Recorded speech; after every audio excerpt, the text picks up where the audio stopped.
Okay, hello everyone, my name is Liam, self-proclaimed world's worst gamer, and you will see why in this video. This is Halo 4, but this is going to be my Day 2 recap of E3. I paid less attention to Day 2 than I did Day 1, sorry about that guys, but I was with my girlfriend and I was just glancing at it. But what I saw I liked. We had more on Watch Dogs. That looks very cool. That looks cooler every single time I see it. I think I mentioned that in Day 1 recap, but it just... Oh, Jesus Christ. That game, come out, please. Battlefield 4, oh my Jesus Christ. I think it was Bruce from IGN was playing that, and oh my god. I'm sure by now you have seen the like proper massive skyscraper collapsing due to the players shooting certain aspects of it, like the pillars that hold it up, people blowing them up, comes collapsing down. I'm sure you've seen the tank falling through the floor in the skyscraper, and I'm sure you've seen the clip where the player jumps out of the skyscraper as it's crumbling down, and as he falls into the sea and gets over to the other side, the skyscraper falls down into the sea and nearly crushes him, creating a massive dust cloud.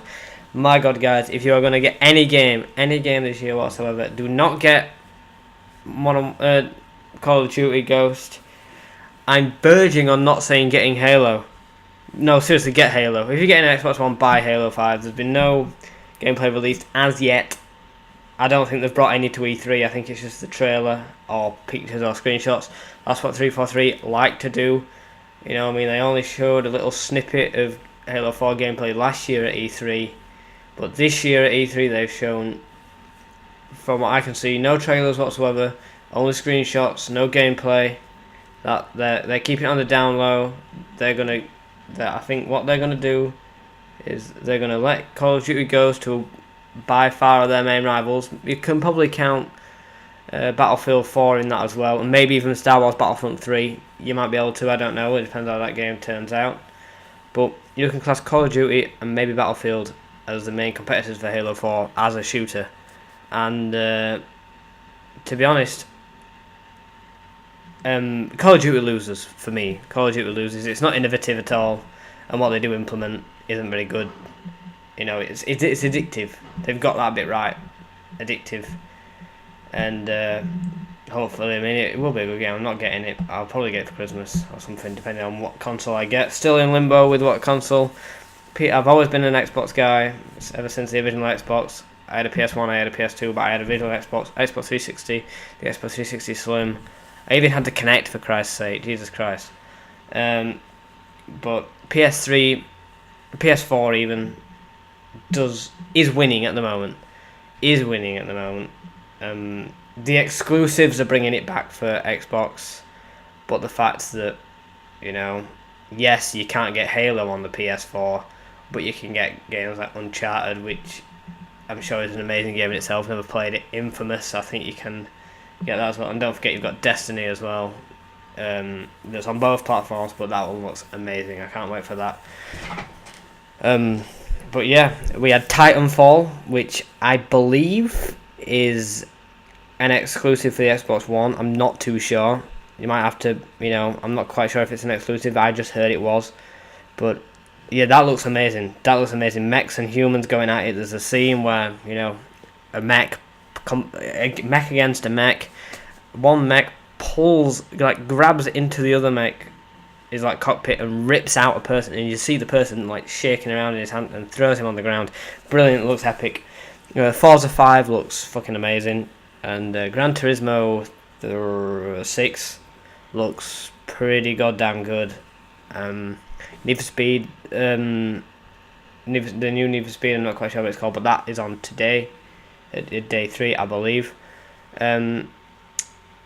I've been watching the Machinima Live, so if you've been watching GameStop or whatever, I've been watching Machinima Live, so that's where I know all my stuff from. There's been a bit more on Assassin's Creed Black Flag, which every single time I look at it again, it looks better. But back on Battlefield 4, my god, that game, it looks beautiful. I've always said that Battlefield is the most realistic shooter. I mean, Halo, as much as I love the series, as much as I love the games, it's my favourite game. They make my favourite games. It's my favourite story. It's my favourite, different world, if you know what I mean. The Halo universe is the best universe other than our own, for me. But, God, Battlefield 4, I think that's going to blow it out of the water this year. If they get it right, if the servers are right, if the servers are good, if EA, sack all the people that worked on the last Battlefield and employ some people that actually know what they're doing and know what a deadline is, then I'm sure Battlefield 4 will be the one to beat this year. Last E3, everyone was saying Battlefield 3 or Call of Duty Black Ops. Which one are you looking for the most? Or was it Battlefield 3 and Modern Warfare 3? It was Battlefield 3 and Modern Warfare 3. Everyone was like, oh, which one's it going to be? And this was like 2 E3s ago. Everyone was like, which one's going to win? Everyone said that Battlefield 3 was the COD killer. It came out, it killed Call of Duty for me. All ends up for the first 2 months. Well, yeah, about the first 2 or 3 months, and then it just died. The servers just went, there was glitches, there was hacks.